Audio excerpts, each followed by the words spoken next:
Okie dokie artichokes. So we finally made it to the kind of the slower bit of the week, which is we're going to be talking about matrix operations, which is basically just like how do you manipulate and work with matrices beyond the ways that we have been using them, because it turns out that you can add matrices and subtract matrices and multiply them and talk about things called the transpose and the inverse and a whole bunch of things. So, now that we have the idea that a matrix, this box of numbers, represents so many different things, it's going to be a good idea for us to really build a toolbox of operations that we can and cannot use with matrices. So this video is going to cover multiplying matrices, adding matrices, talk about kind of order of multiplication, how that's a thing, and then the transpose of a matrix, and then that's going to be it. We'll save the inverse of a matrix for the next video, which is going to be kind of it's going to be a bit procedural, but also have quite a bit of theory in it. So I'm excited to get to that. But the first matrix multiplication or operation that we've already been exposed to is matrix multiplication. So matrix multiplication, we've already talked about it. So instead of me going through the entire thing again, and if you missed it, by the way, this matrix multiplication is covered in the video where I talk about linear transformations, because you need it to complete linear transformations. So matrix multiplication requires that if I have, two matrices, so let A and B be matrices, be two matrices. Let's see, I'll say M by N and P by Q matrices, then we can only do matrix multiplication. So we can do matrix multiplication, multiplication, if and only if N is equal to P. That's right. So therefore, right, A times B only works if N is equal to P. So, as an example, we've done many of these so far, but as an example, let's say I give you just this matrix 1, 2, 3, 4. This is a 2 by 2 matrix. So we could multiply this with one that is a 2 by, say, 3 matrix. So maybe I have 1, 2, 3, 4, 5, 6. This will work because this is 2 rows, 3 columns, and the insides match up. And so the result, whatever this is going to be, is also going to be a 2 by 3 matrix. And the way that we do this is we do row times column dot product. So we're going to do row 1, column 1. And I'll set up our solution here. So our solution is a 2 by 3, which means it has 6 available spots for us to put in answers. And in the first spot, we are going to do 1, 2, dot 1, 4 essentially. And so we'll get 1 times 1 is 1, and 2 times 4 is 8, giving us a 9 in this first spot. And we'll just keep going, right? So we do 1, 2 times 2, 5. This is going to give us the second column, first row, just like it's the second column and the first row over here. So we'll get 12 here, and we'll follow suit for the last one and get 3 and 12, which is going to be 15. And then in the second row, we'll do the same thing. We'll get 3, 4, and 1, 4. And 3, 4, and 1, 4 is going to give us 3 plus 16, which is 19. We'll keep going. 3, 4, and 2, 5 is going to give us 6 and 20. So 26, and then last but not least, we'll have 3, 4, and 3, 6. And that's going to give us 9 and 24, which is 33. And so this is going to be our answer, right? This is our answer. If you want to think about these as what spaces do these live in, well, this is something from R2, right? All of the vectors in here are from, okay, I take that back. The column vectors live in R2, right? These guys live in R2. So those are from R2. These are also in R2. And so when we do this multiplication, the result also lives in R2. These guys also live in R2. Now, this is kind of a stretch of the truth of what's going on. Technically, these all exist in matrix spaces, which we are not yet ready to talk about. But you can kind of see how the results maybe relate just a little bit. So matrix multiplication, no problem. Can't do it if those inner numbers don't match. Great. Let's see. One thing to talk about matrix multiplication is that, this is kind of important, is that matrix multiplication,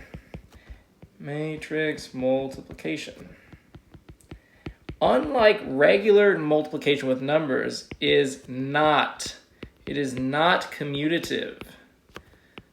And what that means is that A times B does not necessarily equal B times A. And so the first way that you can think about it is, first and foremost, if I take these two matrices and I swap the order of multiplication, I'll have a 2 by 3, and I'll be trying to multiply that against a 2 by 2. It doesn't even work, right? That doesn't even work, okay? So not only, might it not be equal, but it might not even work in the first place. But let's give an example where we just have, let's say our matrix A here is just 1, 2, 3, 4.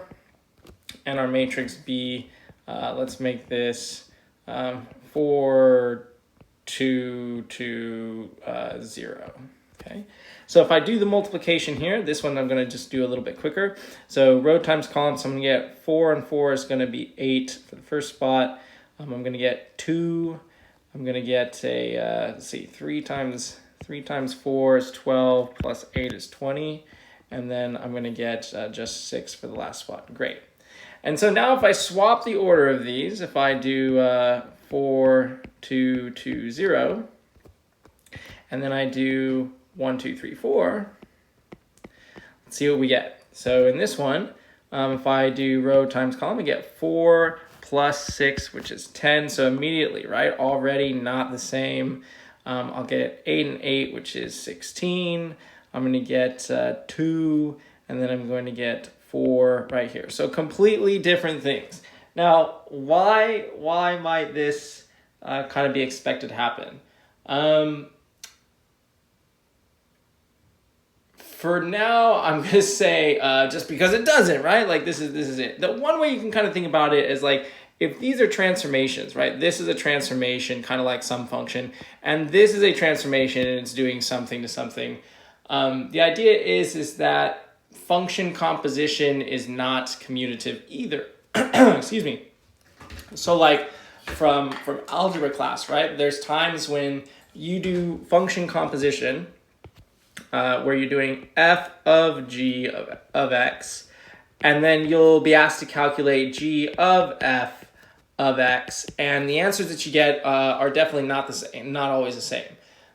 So that's just kind of something to pay attention to. Let's see if I can brainstorm one right off the rip, right? If I'm trying to make sense of this, let's let f of x be equal to sine of x, and g of x is going to be equal to the square root of x. So if I look at f of g of x, then that is going to be sine of the square root of x. But if I look at g of f of x, that's going to be the square root of sine of x, which are clearly two completely different functions. So it kind of makes, logical sense that if you were to talk about taking a transformation and applying it to another transformation and doing two of them at once to get you a final result of sorts, that doing one and then the other and then swapping the order would have a completely different effect, a completely different result. So matrix multiplication does not commute, but that's A-okay. What about the basics? Let's talk about matrix addition. So matrix addition and subtraction is inherently in there as well, because addition, adding negatives is the same thing as subtracting. So matrix addition only works if the dimensions of the given matrices are the same. So it's not defined for anything else. So if the dimensions of the added matrices are the same, otherwise you can't do it and it's nonsensical, are the same. So kind of in the same way where like, You can't add x squared plus x cubed because their dimensions aren't really exactly the same. That might be a stretch of the truth there, but you can't add those, right? You can't combine them in any way. If I have 1, 2, 3, 4, and I want to add this to my 4, 2, 2, 0 matrix, the way you do addition is it's so easy. You just go component by component. So we do 1 plus 4 if I want to add these together. I'm going to get 5. I'm going to get 4, I'm going to get 5, and I'm going to get 4 here, and voila, we have done matrix addition. Hooray, we're the best mathematicians in the world. If I had modified this first matrix to be a little bit longer, maybe I put like a 1 and a 0 here, then this is nothing, sad face, we cannot do it. Same thing with subtraction. Cannot add or subtract them if they're not the same dimensions. Okay. So let's see here. What are some other things worth mentioning? So other things worth mentioning is that when it comes to matrix multiplication, if you have A times B is equal to 0, right? If we have that this is equal to the 0 vector, does this or the 0 matrix, if you will, does it mean then, just like in algebra, that then either this has to be the 0 matrix or this has to be the 0 matrix? And it turns out this does not imply, that the matrix, this is A is the 0 matrix. And of course, 0 matrix just means a matrix with all zeros in it, or B is the 0 matrix either, right? Ditto, okay? And let's see if I can come up with an example. So like, let's let if A is the identity matrix 1, 0, 0, 1, and then I multiply this with 0, 1, 1, 0, almost like a reverse identity matrix, but definitely not an identity matrix. But if we do the multiplication, right, row times column, I'm going to get 0 here, and if I keep going down the path, I'm going to get, I can't do math. Let's see here, 1, 0, 1, 0. No, this is a bad example. Drats, I thought this was going to be glorious. All right, I have to think a little bit. So let's see, that one's going to be 0. Let's make this one, let's see if I make this zeros. Is this going to work? Not 0, not 0. That one's 1. Drats, what if I make this a 1 or a 0 too? Okay, let's do this. So if I do this, doing some slight modifications. All right, row times column, that gives me a 0 here. If I do row times column, I definitely get a 0 here. If I do row times column, I'm definitely getting a 0 here. And if I do row times column, I'm definitely getting a 0 there. Okay, whew, thank goodness. Okay, so this was me trying to brainstorm one, right off the cuff without having any prep. You can do this the same, and it doesn't, it's not necessarily that there's even going to be any zeros in here. You can definitely do this for matrices that are all literally just a jumble of numbers. You can have a matrix that's a bunch of numbers and a bunch of numbers, and it turns out that when you multiply them, they kill each other, and you just get the 0 matrix. So you don't get to say that just, because one of these, because they both multiply to give you the 0 matrix, or the 0 vector, or whatever it ends up being, you don't necessarily get to say that A or B are the 0 matrix themselves. It could be, but you don't get that nice algebra property that we did back in pre-calculus 1. Okay, maybe some other notation that you might see. So something like this, A to the K. This is exactly what you think it would be. So this is a matrix with an exponent. A matrix with an exponent, and for us we're going to say that K is greater than or equal to 1, and K is an integer, so K is like 1, 2, 3, 4, 5. So no square roots, no negatives, things like that. Yeah, and so this does exactly what you think it would do. So, let's use the same matrix from up here. If we're talking about A squared, then that is literally, you just take the matrix 1, 0, 0, 0, and you're going to multiply it 1, 0, 0, 0. And in this case, we just get 1, 0, 0, 0 out. And for this one, I want to say that it's not always the case that this will happen. So maybe I'll give you another example. So let's let B be a matrix, 1, 2, 3, 4, and let's calculate B squared. So if we do B squared, then this is 1, 2, 3, 4 times 1, 2, 3, 4. So if we do this matrix multiplication, we're going to get a 2 by 2 out, and we're going to get 7 for the first slot. We're going to get 2 plus 8, which is 10 for the second slot. Then bumping down to row 2, we're going to get 3 and 12, which is 15. And then we'll get 6 and 16, which is 22. So notice that it's not just, you don't just put a squared on all of these, which may have been your first impression up here. You're like, oh, I'll just square all of these and I get the same answer. No, that's not the case. Matrix multiplication is more complicated than that.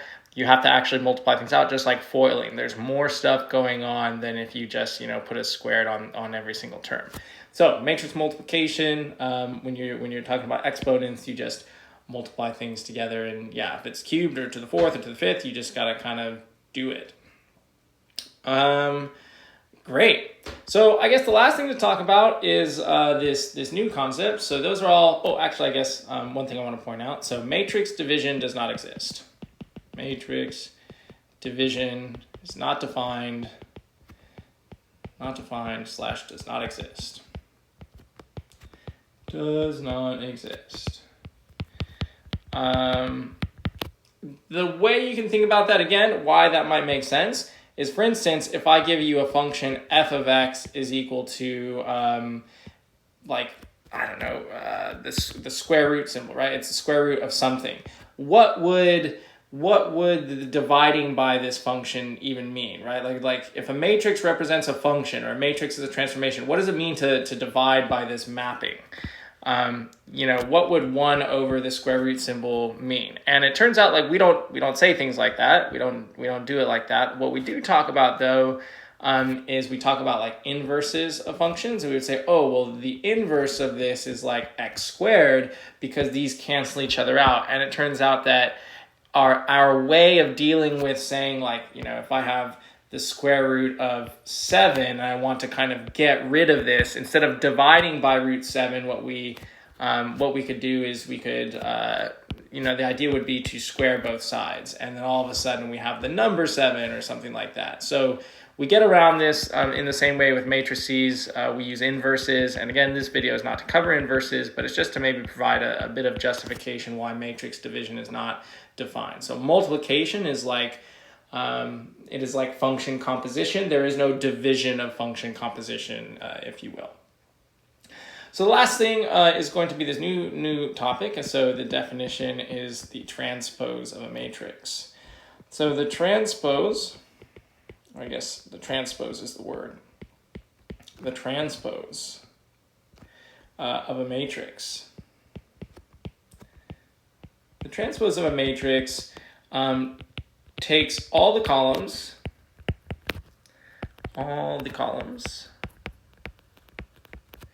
of a matrix and makes them the rows of the matrix.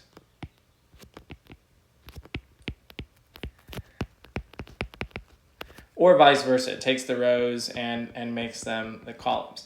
Now in the textbook, there's actually it's well defined in the textbook using sigma notation and things like that.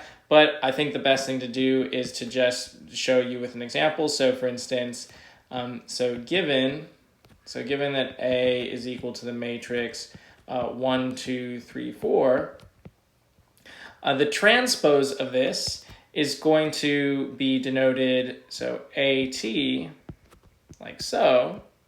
And what we're going to do is we're going to take this first row, and it is now going to become the first column here. So we're going to pop 1 and 2 right here, and then we're going to take the second row and make it the second column of this matrix, and fill out 3 and 4 right here. So you might notice that it kind of looks like we just swapped the diagonals, but the idea is it's kind of a way of turning the matrix on its head, if you will. So I think I'll give another example just to kind of drive the point home. So let's say we have 1, 2, 3. Maybe we'll make this an interesting one. Let's make this 1, 2, 3, 4, 5, 6. So if this is A, then the transpose matrix AT, it would be, we're going to be vertical this time. So this is a 2-row, 3-column. And if I take this first row and I turn it into the first column here, we get 1, 2, 3. If I do the same thing with the second one, we're going to get 4, 5, 6. And so now this is a 3x2 matrix. Okay, and so it turns out so you can always multiply A and its transpose, because when you swap the 2x3 and the 3x2, or the m by n with an m and an n, the row and the column will line up in such a way that you can always execute the multiplication. Why do we care about the transpose? That's forthcoming. For now, I'm just going to say this is a thing we can do with our matrix, and it will help us in certain situations. And I'm just going to say it's a new tool. It's a thing we can do. And for now, we get to do it just because I'm saying to. But in the future videos, we'll see that it has some meaning. But yeah, I think this is a good place to end. Maybe I'll toss in some theorems that have to do with the transpose. So theorems with the transpose.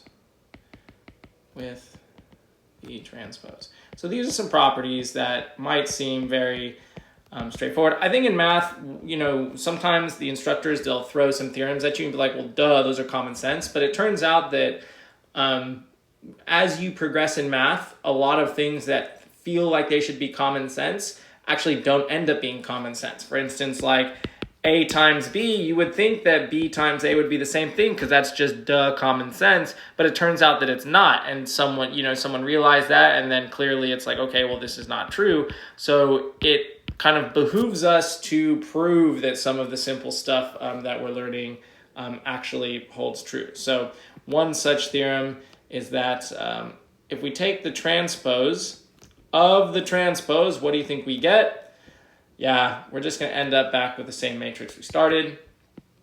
Another one would be, what happens if you take A plus B and you take the transpose of that? This one's a little less intuitive. It turns out that you get the transpose of the first plus the transpose of the second. Now, this one looks like it breaks all sorts of rules of mathematics, and in some ways, I'd agree with you. You're like, oh, if this was an exponent, we couldn't just FOIL it on like that. You can't just multiply it in and call it a day. You can't. But here it turns out that if we're talking about doing this transpose, you can. The proof of which is in the textbook. It's pretty short, but you can definitely check this out. So proof in textbook, proof in the text. And then let's see, a third one would be that, okay, so what happens if I take a scalar like R, and then I multiply it by a matrix, and then I do the transpose? Well, the idea being that if R is a scalar, then I can just factor it out and take the transpose of the matrix in the first place and then multiply it back in when I'm done. So that one kind of, isn't too bad. And then the last one here, this one might be the weirdest one, which is that the transpose of A times B is equal to the product of the transposes, but kind of backwards, if you will. And so for this one, I'd recommend that you try one on your own, like try your own example, just make your own 2x2 example, just to kind of convince you that this is true. Obviously, an example is not a proof, right? To prove something like that, you have to be a little bit more rigorous. But these are just some kind of interesting rules, some things that the transpose can do. I'm going to say these aren't really the end-all, be-all. We're going to be much more interested in working with inverses and the other matrix operations, but these are just some things that are recurring throughout linear algebra, so it's kind of good to at least be familiar with them. But yeah, like I said, short and sweet, very straightforward. The first half of the homework for this is just as happy-go-lucky and easy as you might want it. So go ahead and get started with that. And then when you're ready, head on over to the next video on inverses.